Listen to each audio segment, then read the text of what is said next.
فصل في الطهارة. De la purification. الطهارة قسمان. Il y a deux sortes de purification. طهارة حدث وطهارة خبث. La purification de l'impureté immatérielle, la purification de l'impureté matérielle.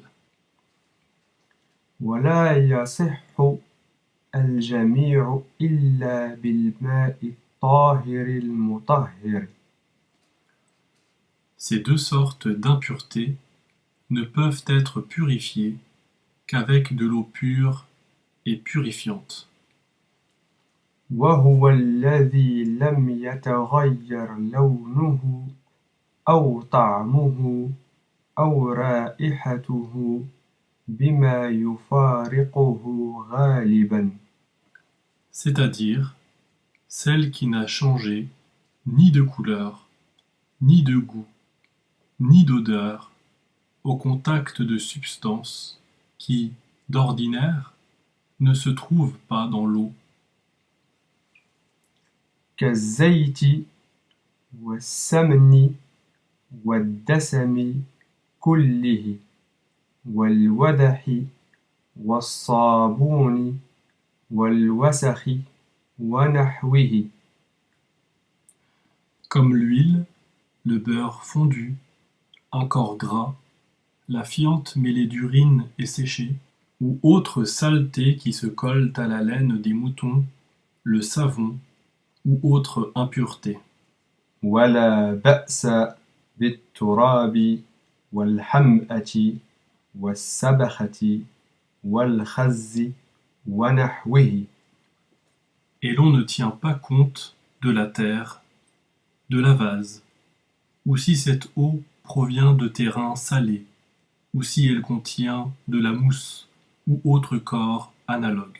فصل إذا تعينت النجاسة غسل محلها فإن التبست غسل الثوب كله ومن شك في إصابة النجاسة نضح. Si une impureté atteint son vêtement et qu'il peut déterminer la partie touchée, le fidèle devra la laver. S'il n'arrive pas à déterminer son endroit exact, il doit laver tout son vêtement.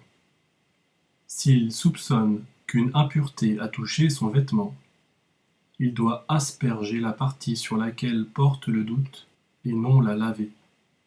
وإن أصابه شيء شك في نجاسته فلا نضح عليه. Si quelque chose atteint son habit et qu'il ne peut dire si cette chose est pure ou impure, il ne lui incombe pas d'asperger la partie touchée.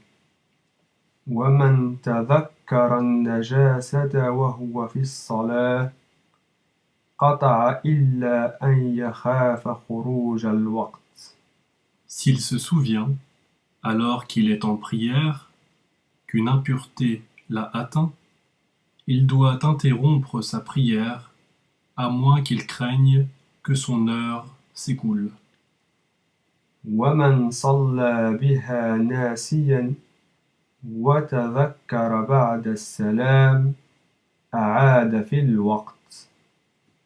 S'il s'en souvient après le salut final, il doit refaire sa prière avant que son heure légale ne s'écoule.